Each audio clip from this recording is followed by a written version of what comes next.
Bismillahirrahmanirrahim. Assalamualaikum warahmatullahi wabarakatuh.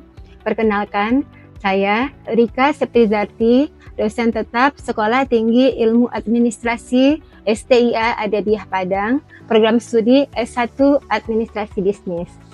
Saat ini saya akan membuat video sebagai salah satu syarat dalam pengajuan sertifikasi dosen pada tahun 2025 pada bidang pengajaran pernyataan diri dosen dalam unjuk kerja Tridharma Perguruan Tinggi atau PDD UKT PT.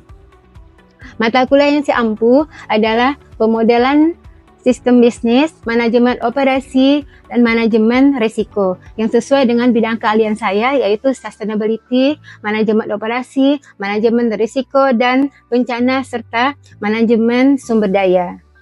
Izinkan saya mendeskripsikan mata kuliah manajemen operasi yang akan saya bawakan pada video pembelajaran ini. Manajemen operasi merupakan mata kuliah wajib untuk mahasiswa semester 5 dengan bobot 3 SKS. Melalui mata kuliah ini diharapkan mahasiswa mampu memiliki kemampuan untuk menganalisis masalah-masalah produksi dan memberikan alternatif-alternatif dalam pemecahan masalah, mulai dari awal mendesain produk sampai ke terciptanya sampainya produk ke konsumen. Selain itu juga mata kuliah ini memberikan keterampilan dalam menerapkan konsep-konsep operasional berkaitan dengan produktivitas, efektivitas, dan efisiensi, serta juga memberikan pengetahuan mengenai perkembangan manajemen operasi saat ini dalam menghadapi tantangan global dan sustainability atau keberlanjutan. Diharapkan dengan manajemen operasi ini, mahasiswa mampu berpikir kritis dalam pengembangan sirkular ekonomi yang dapat diwujudkan dari perencanaan future business dalam pemanfaatan sumber daya yang ada di Indonesia, khususnya baik sumber daya manusia maupun sumber daya alam. Capaian dari mata kuliah ini yaitu pertama, mahasiswa mampu untuk menjelaskan dalam prinsip dan etika bidang keilmuan. Yang kedua, mahasiswa mampu merumuskan masalah dan menyusun hipotesa. Yang ketiga, mahasiswa mampu menjelaskan berbagai metode dan media yang dapat dalam bidang keilmuan. Yang keempat, mahasiswa mampu mengumpulkan, menggunakan, dan menginterpretasikan penggunaan manajemen operasi. Serta yang kelima, mahasiswa mampu mempresentasikan keahlian dalam bidang manajemen operasi dan perkembangannya. Selanjutnya, referensi yang saya gunakan dalam mata kuliah ini adalah referensi utama, yaitu karangan J. Heiser, Barry Render, dan Chuck Manson dengan judul Operation Management Sustainable and Supply Chain Management yang merupakan terbitan yang ke-12 edisi yang ke-12 di tahun 2017. Selain itu, referensi yang saya gunakan juga jurnal-jurnal, buku-buku yang lain, termasuk jurnal penelitian saya mengenai manajemen operasi. Selanjutnya, sistem pembelajaran dalam manajemen operasi ini menggunakan metode delivery, kemudian interaction, dan assessment. Delivery, bagaimana menyampaikan materi kepada mahasiswa melalui materi yang ada dari buku, kemudian dari video-video, dari jurnal-jurnal seperti jurnal manajemen operasi, dan juga dari artikel. Selanjutnya, interaksi adalah bagaimana berinteraksi dengan mahasiswa melalui dialog, diskusi, tanya jawab, baik itu mandiri ataupun melalui kelompok. Dan yang terakhir, assessment. Berarti kita memberikan penilaian terhadap kinerja dari mahasiswa tersebut. Lalu melalui kuis setiap pertemuan, kemudian melalui tugas, dan juga melalui tes, meet, dan juga UAS. Dengan presentasinya, kehadiran 10%, tugas, mencakupi semua tugas mulai dari kuis, kemudian tugas kelompok, itu sekitar 20%, kemudian meet 30%, dan UAS 40%, sehingga berjumlah 100%. Selanjutnya, reward juga saya berikan kepada mahasiswa yang aktif. Reward itu bisa berupa hadiah atau bisa berupa nilai yang tinggi diberikan kepada mahasiswa. Demikianlah deskripsi mata kuliah yang saya buat. Selanjutnya, marilah kita menyaksikan video tentang pembelajaran mata kuliah manajemen operasi. Selamat menyaksikan. Assalamualaikum warahmatullahi wabarakatuh. Waalaikumsalam warahmatullahi wabarakatuh. Gimana? Selamat siang. Siang, Bu. Udah makan semuanya? Sudah. Udah sholat? Sudah. Nah, kita mulai ya, walaupun panas ini, tapi tetap semangat belajar ya. Oke. Sebelumnya kita mulai pelajaran, silakan berdoa dulu menurut kepercayaan masing-masing. Berdoa dimulai.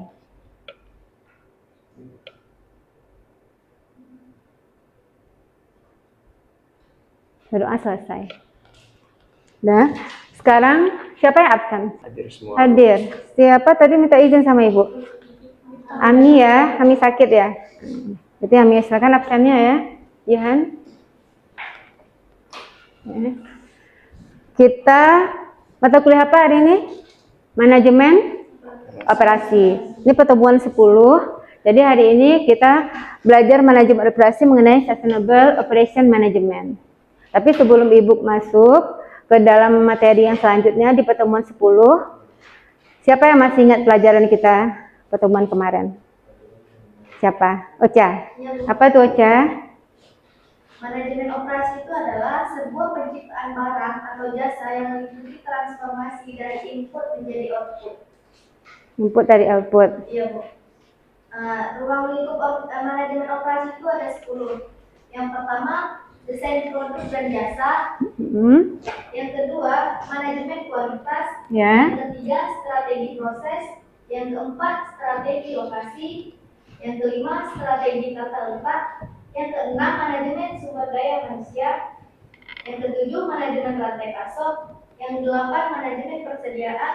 Yang kesembilan, penjadwalan. Dan yang terakhir, perawatan atau maintenance. Berarti ada 10 ya? Ya. 10 ruang lingkup manajemen operasi. Berarti ada pengertian, ada ruang lingkup, ada 10 OM. Kalau manajemen operasi ini bahasa Inggrisnya Operation Management. Jadi kalau orang cerita OM udah kegambar semuanya ya, manajemen operasi. Walaupun kita mata pelajarannya manajemen operasi, tapi kalau orang cerita Operation Management itu udah tahu. Jadi 10 ruang lingkupnya tadi, balik lagi ya pengertian bahwa manajemen operasi itu adalah semua aktivitas dari pembuatan barang atau jasa dari mulai materialnya sampai prosesnya dan terwujudnya barang atau jasa tersebut. Itu yang manajemen operasi ya. Jadi semua aktivitasnya itu, apapun dia dari material segala macam itu yang manajemen operasi sampai tujuan ke perusahaan tadi. Baik itu jasa ataupun manufaktur. Bisa dua-duanya. Jadi ini manajemen operasi ini bukan hanya di industrial aja atau manufaktur, tapi apa? Jasa juga. Nanti kan ada bisnis jasa nanti belajar. Ada bisnis jasa, ada bisnis manufaktur. Nah, ruang lingkupnya apa? Desain produk, apa lagi tadi, Cah? Desain produk, manajemen kualitas. Kemudian yang ketiga, strategi proses.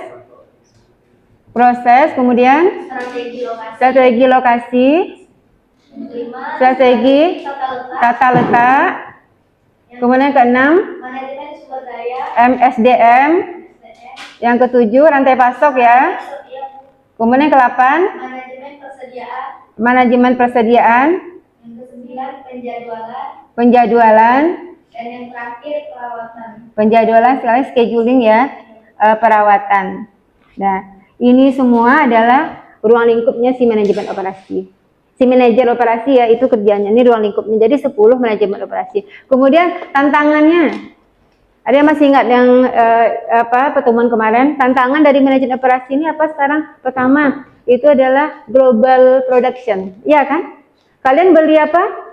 Beli produk bisa langsung keluar ya? Bisa kan? Sekarang Shopee apa semacamnya udah ke marketplace-nya. Yang kedua apa? Adalahnya mass production. Jadi produksinya itu skala banyak. Yang ketiga apa? Sustainability.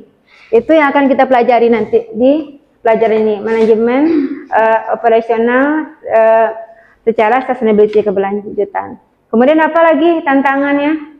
Tantangan adalah memanajemen minimalisir daripada waste apa sampah. Itulah tantangan yang dihadapi dalam manajemen operasi saat ini.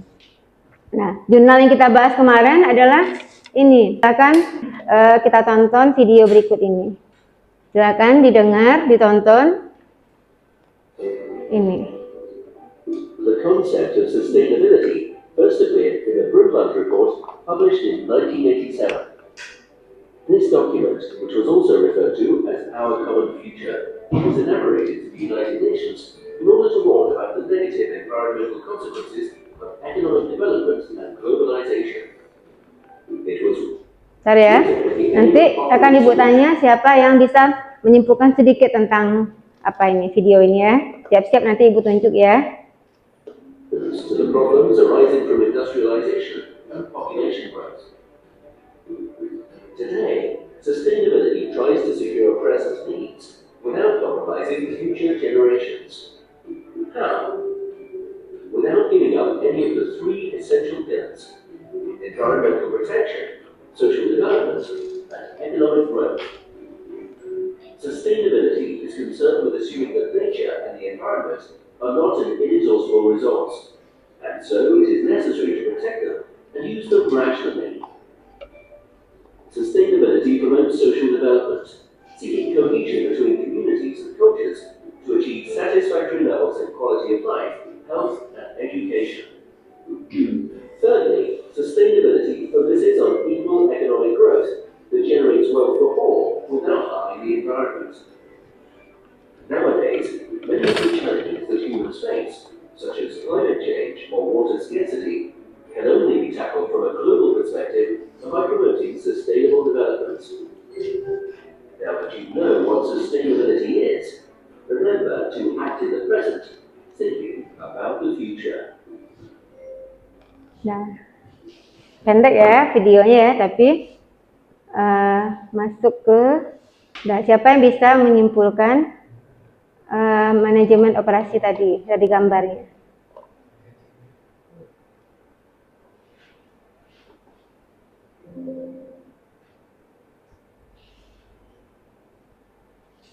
Silakan. Oh, Alia, silakan Alia. Manajemen operasi berkelanjutan atau sustainable operation management adalah pendekatan dalam mengelola proses operasional bisnis dengan memperhatikan efisiensi ekonomi, perlindungan lingkungan, dan tanggung jawab sosial secara seimbang. Yang tujuannya adalah menciptakan nilai jangka panjang bagi perusahaan tanpa merusak sumber daya alam dan masyarakat di sekitarnya. Berarti apa aja tadi poinnya? Apa tadi? Ekonomi, kemudian lingkungan dan sosial. Sustainability ini adalah gabungan ini dia. Kalau Ibu bikin dia seperti apa ini? Kita belajar matematika dulu. Ada dia yang saling keterkaitan. Irisan ya.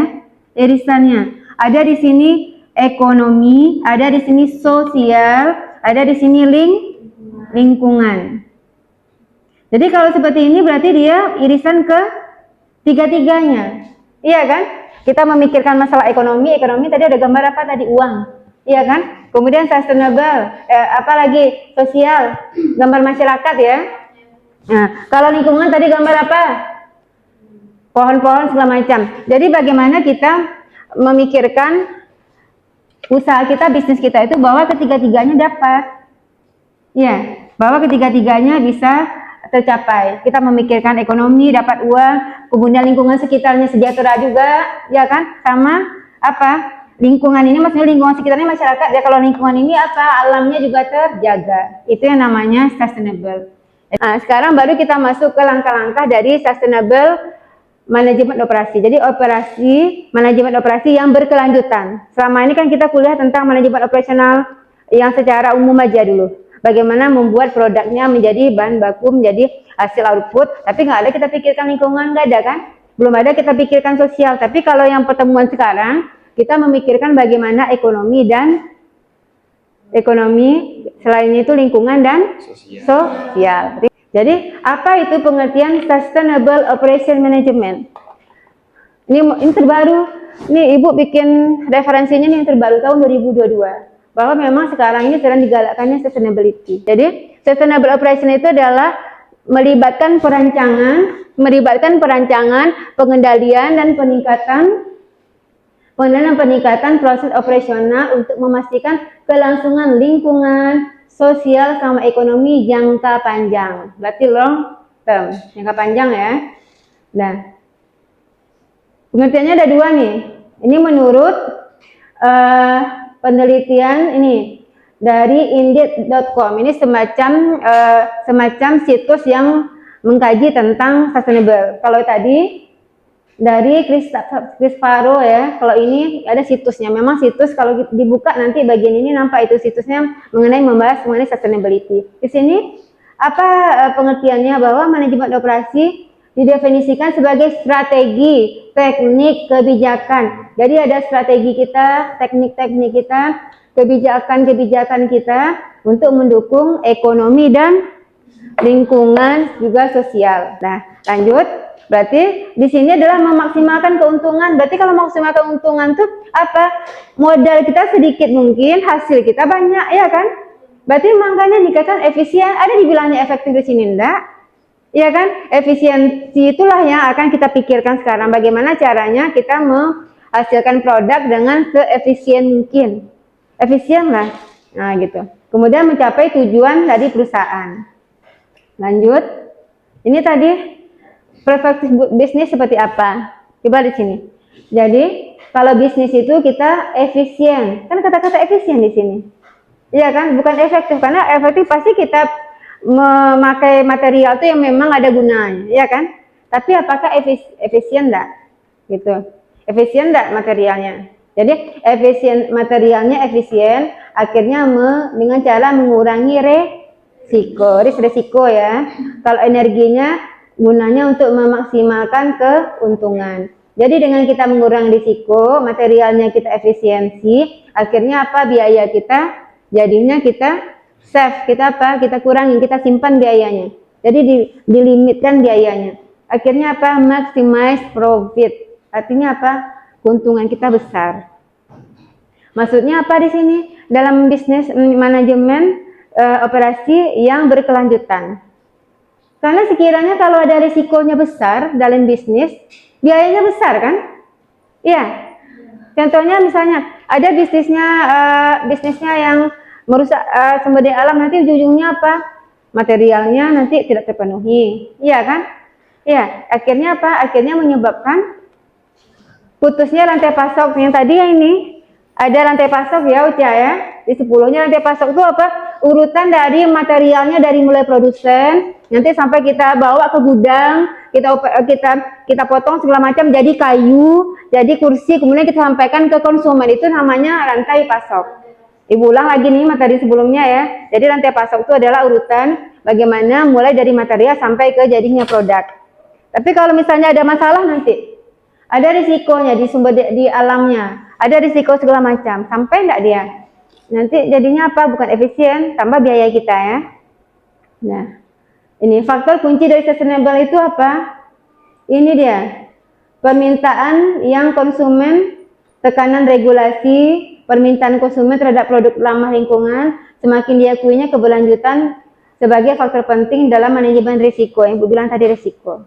Bu mau tanya, kan tadi Ibu gambarkan tadi itu, ada bisnis yang sustainable, ada yang tidak. Sekarang terbayang enggak bisnis sustainable itu seperti apa? Udah ada di kepalanya enggak? Bisnis yang dia juga memikirkan lingkungan sama sosial. Apa Nuris? Contoh pertama yaitu yang sekarang terjadi di Raja Ampat. Itu Raja Ampat ya. Ini hot issue ya. Hot issue nanti ini. Dan apa yang terjadi di Raja Ampat? Pertambangan nikel yang terjadi di Raja Ampat mengakibatkan Raja Ampat jadi rusak dan terumbu karang serta dilakukan tanpa izin lingkungan yang lengkap.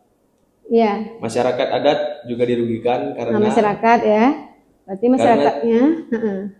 Masyarakat adat tidak dilibatkan dalam pertambangan tersebut. Berarti tenaga kerjanya bukan dari orang asli sana. Ya. Otomatis misalnya kalaupun itu tidak merusak lingkungan, tapi si masyarakat sekitarnya mencari sih kayak gitu ya kan? Ya. Orang dapat duit dari lingkungan kita, tapi kita nggak sejahtera ya. Oke. Lingkungan juga ternyata apa? Kalau di Jampat, kalau nggak salah Ibu baca ini dalam yang heboh ini karena dari pertambangan tadi itu merusak flora dan fauna mereka ya kan? Nah, itu yang terjadi. Kalau sekiranya misalnya tetap dilanjutkan itu yang rugi itu bukan hanya Indonesia saja. Itu karena apa? Itu kekayaan dunia jadinya. Orang dari luar negeri pergi ke Raja Ampat, ya kan? Yang akan marah itu enggak Indonesia aja. Orang-orang yang pencinta yang suka petualangan, alam segala macam pasti mereka akan komplain. Nah, itu yang isu yang terkini ya. Berarti itu pariwisata. Pertama contohnya Raja Ampat ya. Nikel. Berarti ini tambang ya? Iya. Tambang. Dah, siapa lagi? Siapa Tasya? Apa Tasya? Contohnya kayak seperti di Pantai Padang, Bu. Oh, Pantai Padang berarti apa di Pantai Padang man ada tambang? Apa? Di maraknya pungli dan Pungli. Berarti bisnis apa tuh? Kalau para pengunjung dan membuat pedagang dan membuat pendapatan pedagang lebih menurun. Itu bisnis apa tuh? Kalau yang Tasya bilang. Tadi ini kalau si Noris ini pertambangan, kalau Tasya apa? Jual, berarti di bagian area apa tuh? Penjualan apa pariwisata ya? Nah, pariwisata. Berarti pariwisata Pantai Padang. Berarti ini ekonomi tadi ada tambang, kemudian ada pariwisata. Nah, ini juga bisnis nih. Makanya Ibu bilang tadi kita tidak hanya manufaktur aja, tapi juga jasa. Berarti pariwisata jasa kan? Apa yang dilihat kan? Keindahan alam. Keindahan alam itu punya siapa? Udah punya kita kan, masyarakat Indonesia kan ya.